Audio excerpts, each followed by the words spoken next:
Hola amigos, nuevamente bienvenidos a nuestro programa Criterios. Esta vez tenemos un tema importantísimo, un tema que debemos abordar, que son las normas de control de calidad. Y para eso contamos con la presencia de un amigo, un colega importante, Reni Espinosa. Bienvenido, Reni. ¿Cómo estás? Gracias, Sergio. De verdad bien complacido de estar en el programa del Colegio de Contadores Públicos del Estado Miranda, porque sin duda alguna se ha convertido en un programa de referencia en las redes, es uno de los programas bien buscados por el resto de los contadores en el país. Perfectísimo. Bueno, tenemos una norma importantísima, que es la norma de control de calidad. Una norma que se viene discutiendo del año 2014 en el directorio ampliado de la Federación de Colegios de Contadores Públicos de Venezuela. La Federación Internacional de Contadores la promulgó, fue traducida al idioma español por el Instituto Mexicano de Contadores Públicos y existen unas guías emitidas por el IFAC y el Instituto de Contadores Públicos de México, en la cual se nos establecen las normas o los parámetros los cuales nosotros debemos seguir. Un tema importantísimo, Reni. Fíjate, hay unos elementos específicos que debemos abordar y quisiéramos entender básicamente qué nos dice la norma. Fíjate, Sergio, una preocupación que tienen sobre todo las pequeñas firmas, porque sin duda alguna las grandes firmas de una u otra manera tienen resuelta la situación porque está dentro de su marco de actuación, pero las pequeñas firmas tienen una situación que les preocupa el hecho de si pueden cumplir o no con esas normas. Entonces, me gustaría que la conversación la lleváramos hacia eso, ¿no? Hacia cómo hace la pequeña firma para poder cumplir con la referida norma. Sería bueno que nos expusiera cuál es la experiencia que tienes con respecto a las grandes normas y en función de ellas vayamos viendo cómo adecuarlas para las pequeñas firmas. Claro, por supuesto. Debemos recordar a todos nuestros amigos que nos están viendo en estos momentos, colegas por supuesto, que esta norma básicamente lo que busca es establecer las directrices políticas por las cuales su conducta o diligencia profesional debe seguirse. A esto nos referimos básicamente que tenemos que tener una seguridad razonable sobre nuestra actuación como contadores públicos. Esta actuación evidentemente está normada dentro de lo que es la norma de control de calidad. Inclusive podemos hablar de la norma internacional de auditoría, la 220, que de una u otra forma habla sobre los controles de calidad, ¿no? Pero básicamente lo que queremos es pasearnos sobre lo referido a las normas, la necesidad de crear un sistema de control de calidad. En su primer elemento, que es uno de los que se discute de si una pequeña firma de auditores o de contadores puede seguir o no, es el liderazgo de quién sobre quién recae la responsabilidad de la gestión de ese sistema. Entonces ahí la preocupación es, si yo soy un contador independiente, solo soy yo, ¿cómo hago para separar el liderazgo de quienes siguen al líder, por decirlo de una manera? Entonces, ¿cómo resolver eso dentro de ese mundo de pequeña firma o contador independiente? Claro, establecer el sistema, fíjate algo interesante, que aquí que establecer el sistema, tal cual como nos pide la norma, indica una estructura muy compleja. Sin embargo, la norma nos habla sobre establecer el sistema para el contador de a pie y las pequeñas empresas. Nuestra experiencia para firmas grandes siempre ha sido que existe un comité, existe una estructura en el cual el socio, el líder del proyecto, de una u otra forma lleva los controles, lleva el monitoreo del control de calidad. Pero ¿cuál ha sido tu experiencia con respecto a cómo debe actuar el contador que no tiene esa estructura? Claro, fíjate que en ese caso, cuando solamente está el contador independiente, él es ese comité. Él es esa coordinación. Entonces, lo que ahí prevalece es la convicción que él tenga sobre una política de calidad en su servicio. O sea, el compromiso que él pueda asumir sobre la calidad del servicio como un elemento de crecimiento. Porque sin duda alguna, si yo hago un servicio y controlo la calidad del servicio, es indudable que voy a crecer en cantidad de clientes, en cantidad de trabajo, y eso me pudiera llevar de una u otra forma a una mejor perspectiva de ese ejercicio profesional. Entonces yo creo que lo que tiene que tener él para poder cumplir con ese liderazgo es un compromiso real, porque él mismo es el que se va a estar revisando, un compromiso real de hacer un servicio basado en calidad. Claro, entonces quiere decir que esto nos lleva básicamente a un compromiso ético profesional. Así es, sin duda alguna. Y ese compromiso ético profesional viene sumado como elemento que compone este sistema. Claro, el cumplimiento de las normas éticas, sobre todo el de independencia. Ahí yo no veo ningún problema en cuanto a tamaño. O sea, porque las grandes firmas y las pequeñas firmas, independientemente, tienen que segregar su vinculación con la información que audita. O sea, yo no puedo de una u otra manera estar vinculado con la producción de la información que estoy auditando, sea grande o sea pequeña. O sea, yo no creo que en ese caso los cumplimientos éticos, porque los cumplimientos éticos, si bien es cierto, se estructuran en todo el equipo de trabajo en una firma como tal, el comportamiento ético o la conducta ética es individual. Entonces, no importa si estoy en una grande firma o una pequeña firma o estoy individual, yo debo cumplir con los requerimientos éticos que me están estableciendo. Claro, ahora, ¿cómo cumplimos con esos requerimientos éticos? Sobre todo en estos tiempos donde la dinámica económica, digamos que ha sido vertiginosa, en el cual hay un crecimiento de empresas y un crecimiento inclusive de lo que nosotros podemos decir nuevos tratamientos contables, fíjate, tenemos la criptomoneda, estamos hablando de temas exclusivos sobre llevar contabilidades en este sentido, ¿no? Ahora, ¿cómo nosotros podemos evaluar la ética o de estos profesionales? Eso me lleva de una u otra forma a pensar que yo necesito de una u otra forma tener un recurso humano valioso. Recurso humano competente y con capacidad y con compromisos al cumplimiento ético es otro de los elementos de ese sistema de control. Insisto, si yo soy solo, esas cosas se condensan en una percepción, pero también en una convicción de que quiero hacerlo. Más de un mostrar una estructura o de un mostrar un sistema que me lo esté recordando, realmente tiene que ser una convicción, porque no tengo quien me revise, tengo que revisarme yo. Sin duda alguna, hay algunas alternativas, entre ellas, cuando el proyecto de las salas de asistencia técnica, se veía la posibilidad de que esa sala de asistencia técnica fuera aquello que se denomina la revisión del segundo socio en una firma con más de un integrante, ¿no? Entonces la idea era que si yo trabajaba de manera independiente, yo tuviera un lugar en los colegios donde poder llevar mi trabajo y que me le hicieran una revisión antes de que saliera antes que saliera al público. Entonces eso, así como si no está la sala de asistencia técnica con la cual yo pueda utilizarla, por decirles algo, como revisión de segundo socio, a lo mejor algunas alianzas estratégicas con algunos contadores amigos que pudieran, antes de salir a la calle, que me hiciera la revisión del informe para ver que cumple con los requerimientos aplicables en esas circunstancias. Claro, y eso nos lleva a nosotros, por supuesto, a pensar un poco sobre el mantenimiento de los clientes y la continuidad sobre ellos, ¿no?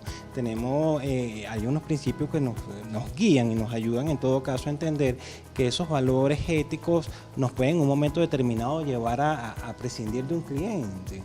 Sí. Y ahí estamos en el otro elemento, que es todos los procesos que yo tengo que diseñar para poder decidir si acepto un encargo o un trabajo, si me relaciono con un cliente o lo rechazo.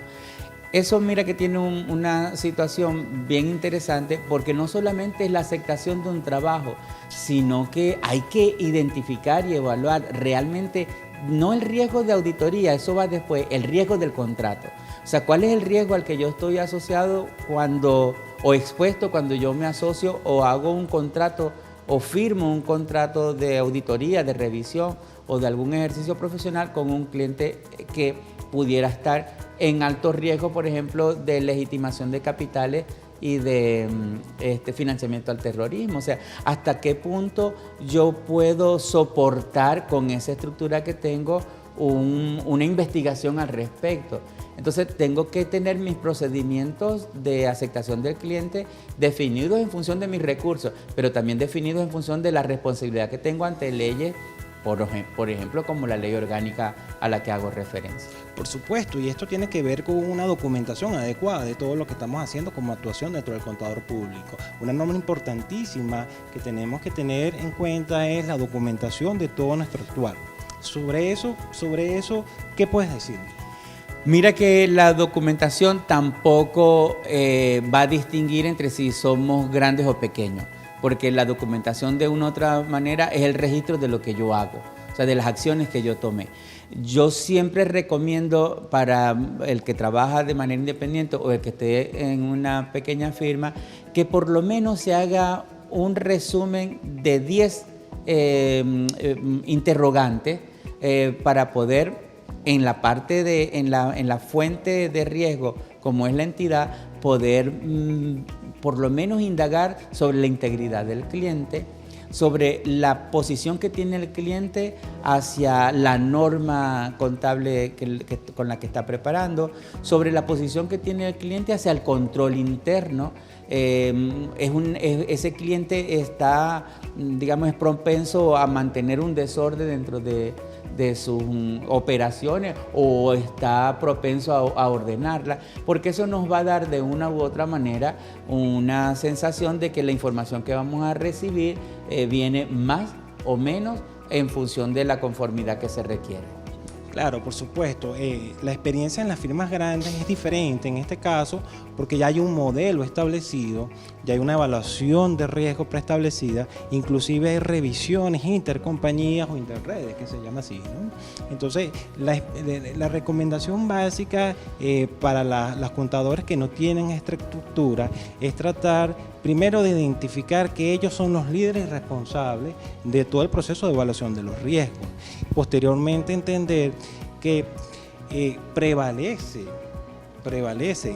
la norma, la ética sobre el proceso de negociación o comercialización. Esto es importantísimo. Ahora, ¿cómo podemos hacer para que ese contador de una u otra forma pueda entender esta norma en función a la preparación de su personal? Fíjate que el riesgo del contrato, cuando tiene, como lo dije anteriormente, 3 fuentes que yo tengo que revisar. Yo tengo que revisar la naturaleza del trabajo para saber qué es lo que tengo que hacer. Si va a ser una auditoría, si va a ser un servicio relacionado, si va a ser una revisión o si va a ser un aseguramiento. Porque a partir de eso, a lo mejor las pruebas pueden ser muy similares, pero los procedimientos pudieran tener alcances diferenciados, ¿no?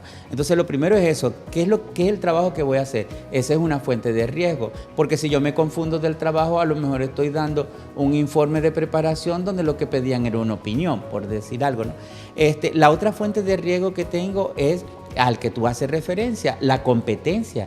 La competencia profesional y la capacidad que tengo para realizar el trabajo.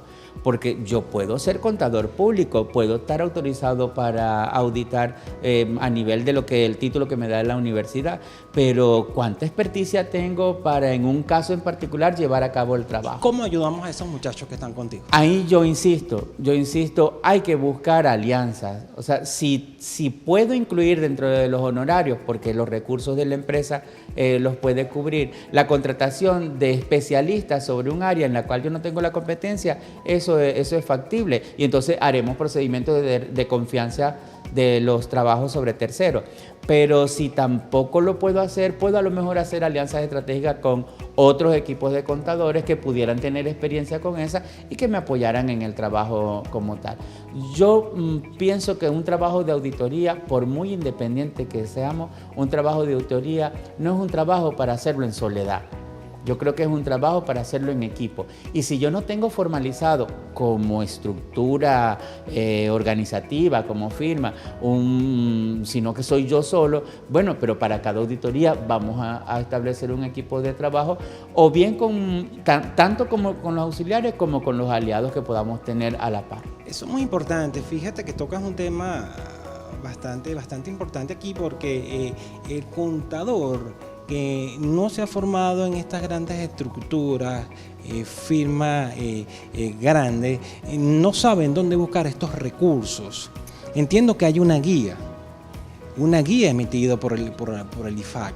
Claro, o sea, es una guía que te da todos los formularios, incluso. Y ya están hechos. Ya están hechos.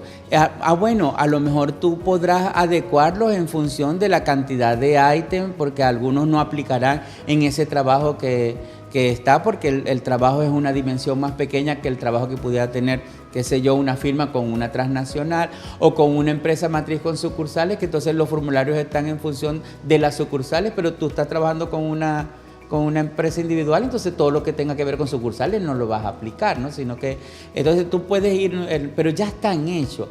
Insisto, lo que debe prevalecer es el compromiso de aquella persona que está trabajando de manera independiente, el compromiso de querer hacerlo. Porque con las grandes firmas tenemos una facilidad, que hay toda una coordinación para que me obliga a hacerlo. O sea, no puedo, en las grandes firmas no tengo opción. O sea, en las grandes firmas o lo hago o lo hago.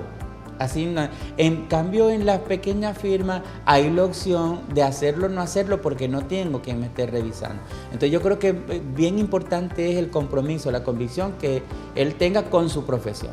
Fíjate, el hecho de no ser revisado indica que no hagas el seguimiento de la norma o no la aplicación a la norma. No. Lo que me hago referencia al que no sea revisado amerita una convicción más fuerte de querer hacerlo. Porque cuando tú te metes en una gran firma o a ti te aceptan en una gran firma, tú vas ya condicionado a ese estilo de trabajo, a ese tipo de trabajo. Pero cuando estás trabajando de manera independiente, tú tienes que formar tu estilo de trabajo. Entonces, por eso lo que me refiero, miren, vamos a ponernos primero en una de convencernos nosotros mismos que esa es la forma más incluso, no solamente sencilla, o sea, de fácil, sino más agradable de trabajar. O sea, porque tengo todos los elementos, no tengo nadie que revise, pero tengo todos los instrumentos para revisarme en función de la calidad que estoy prestando con respecto a mi servicio. Entonces hay un compromiso que usted, amigo contador, debe seguir. Hay unas guías ya establecidas que de una u otra forma lo van llevando de la mano para poder solucionar todos aquellos problemas y cumplir, por supuesto, con las especificaciones establecidas dentro de ellas. Cuéntame, mira, ¿cómo luego nosotros, a pesar de que no somos una firma grande, no estamos bien estructurados, podemos mantener estos llamados sistemas de control de calidad? Hay un elemento que está incorporado como último, que es el seguimiento, un elemento del sistema de control de calidad, que es el seguimiento, y yo diría que está de último, pero es el primero del siguiente, o sea, del siguiente ciclo, ¿no? ¿Qué ocurre con el contador de manera independiente? Que cuando hace, por ejemplo, cálculos de sus honorarios, él no estima la cantidad de horas que él va a tardar, o sea, para incluirlo o bien dentro del margen de excedente que pueda tener de sus costos o bien dentro del costo como tal, la cantidad de horas que él tiene que invertir antes de aceptar el contrato un contrato de auditoría en una investigación preliminar o una investigación de cliente y después del contrato de auditoría en hacerle seguimiento a que ese trabajo que él hizo o ese trabajo que él está desarrollando vaya enmarcado dentro de los parámetros de calidad. Y eso es un error porque ahí se levantan los elementos de riesgo. Claro, por supuesto. Ahí es donde, digamos, podemos tener una mayor cantidad de exposición al riesgo de cometer, digamos, un servicio no adecuado o con un elemento de calidad muy disminuido, por decirle de alguna manera. Claro, que contradice básicamente lo que es el pilar de lo que quiere esta norma. Tenemos que tener una adecuada diligencia profesional que nos permita de una u otra forma garantizar que el producto que estamos emitiendo, estado financiero, atestiguamiento, esté acorde a la diligencia y a los procedimientos establecidos. Fíjate, Sergio, el otro elemento bien interesante de este sistema de control es la realización del trabajo o la realización del encargo, como está en la traducción. Que hay un aspecto ahí que en las pequeñas firmas o particularmente en el auditor independiente se dificulta, que es la supervisión, porque ¿a quién voy a supervisar si estoy haciendo yo el trabajo? ¿Cómo logramos solo, esa ¿no? supervisión? Entonces, claro, ¿por qué digo que estoy trabajando yo solo? Porque normalmente el auditor independiente trabaja con una empresa de relativamente menor cantidad de transacciones, menor cantidad de operaciones, y probablemente él solo pueda abordar el trabajo y no tiene un equipo que digamos con sus asistentes o con sus auxiliares, sino que él solo se compromete con el trabajo. Entonces, en ese caso, él no tiene nadie que... Una estructura que lo apoye para poder avanzar. Ni ser supervisado, ni supervisar. Entonces, ahí la dificultad está. Y ahí cometemos errores incluso. Así es, ahí cometemos errores. Yo ahí normalmente lo que recomiendo es una buena planificación de las actividades. Cosa de poder tener una secuencia o una lista de chequeo o unos elementos que yo pueda ir diciendo, bueno, ya esto lo hice, ya esto lo hice, ya esto lo hice, para que no se me quede nada por delante, o sea, o no se me quede nada por hacer. Entonces, empezar a ver en el plan que tengo de todas las cosas o de todas las actividades que voy a hacer, el cumplimiento que voy haciendo de ellas. Eso, por lo menos. ¿No crees que eso pueda ser, digamos, que quede en tinta y el contador lo haga una vez y no repita posteriormente? Aparte del compromiso evidente que tiene que tener el contador por estar solo, él tiene que evaluar que cada año tiene que hacer esta evaluación al momento de hacer el atestiguamiento o la evaluación financiera de este estado financiero. Entonces, ¿dónde está el compromiso del contador para poder hacerlo? Volvemos a caer en lo inicial. Cuando estoy trabajando de manera independiente, el compromiso es mucho más fuerte, la convicción tiene que ser mucho más fuerte porque no tengo nadie que me lo esté recordando, sino que tengo que estar, digamos, convencido de que esa es la forma en la que yo quiero trabajar. O sea, que él actúa con su propio monitoreo. Él actúa como su propio monitor, sin duda alguna. Pero fíjate, ¿no? Hay algo interesante que tenemos que aclarar acá, y es lo siguiente: a pesar de que el contador público esté en una actuación individual, él puede de una u otra forma solicitar ayudas ante sus colegas.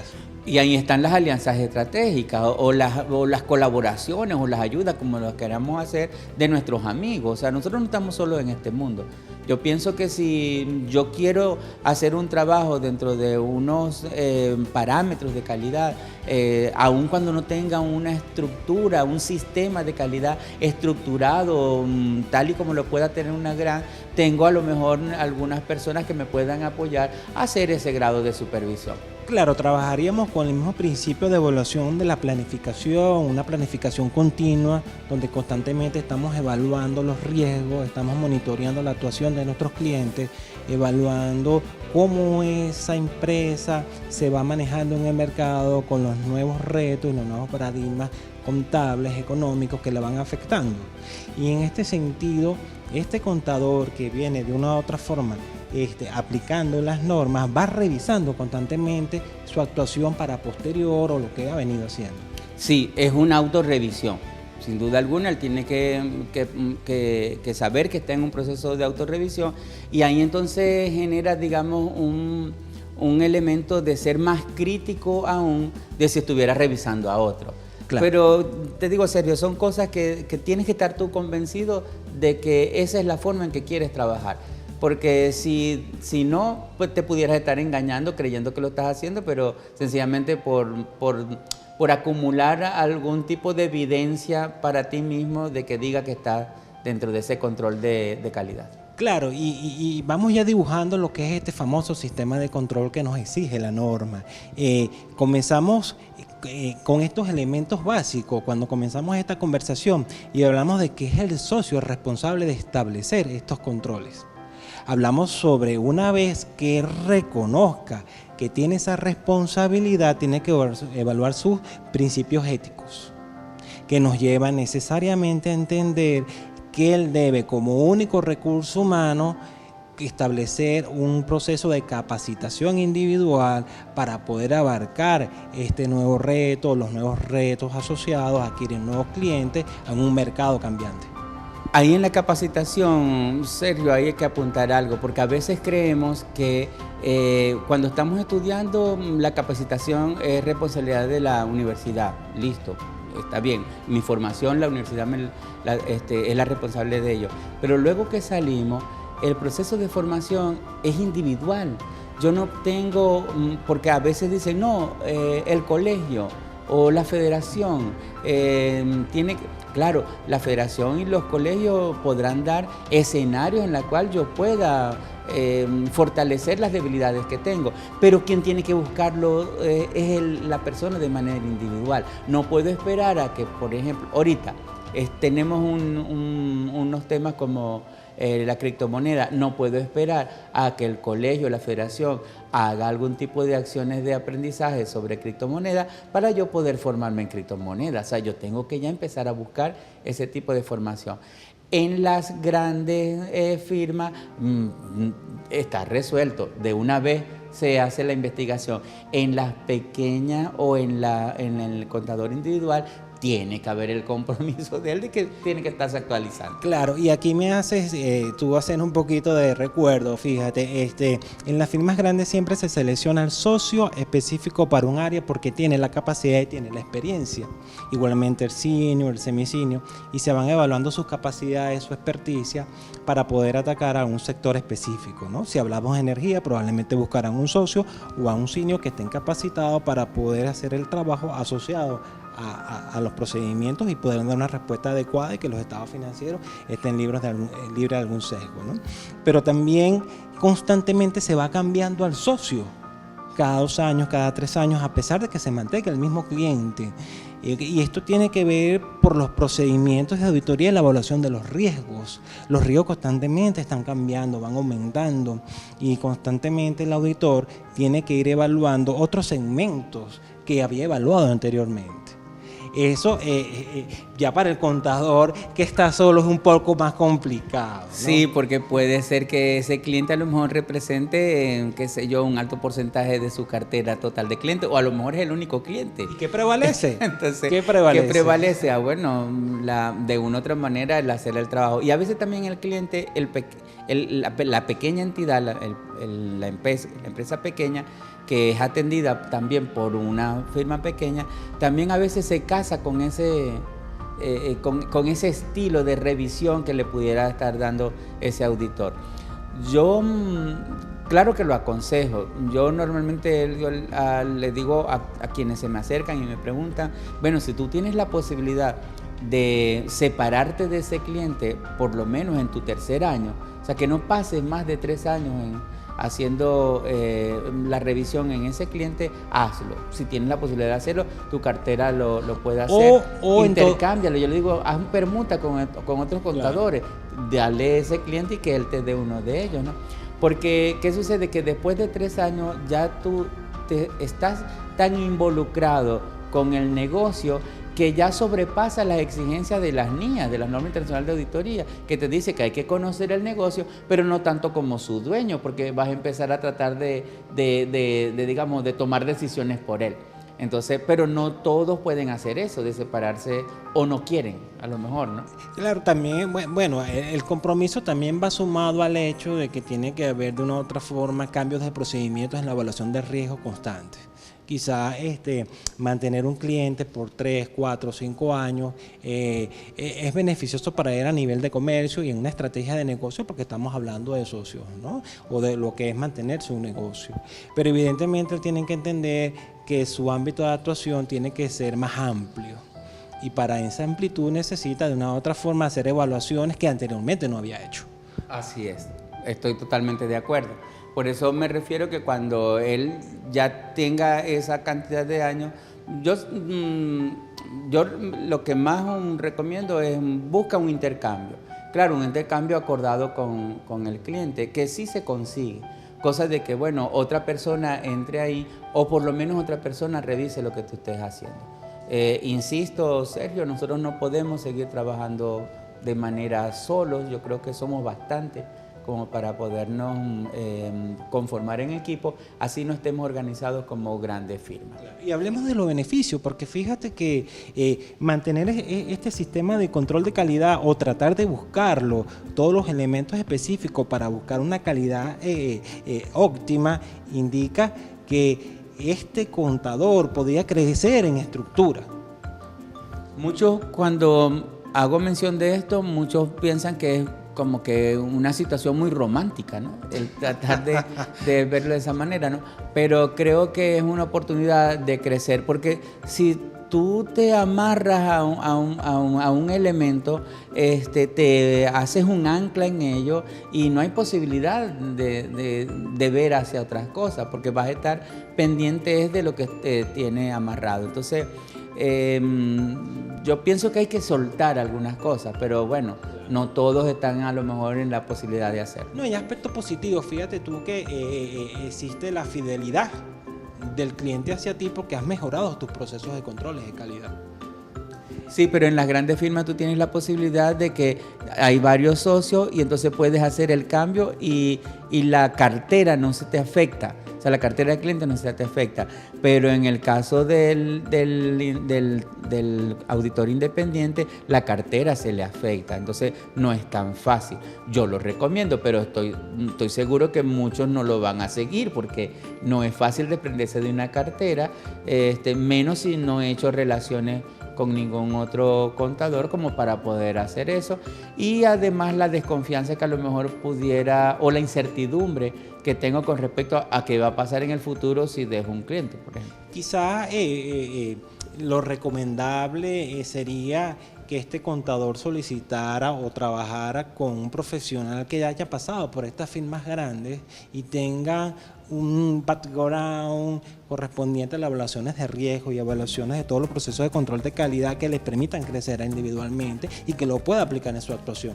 Claro, es lo que te digo, es buscar alianzas estratégicas con alguien que pueda garantizar que ese compromiso que yo tengo de un servicio prestado con estándares de calidad pueda ser una realidad.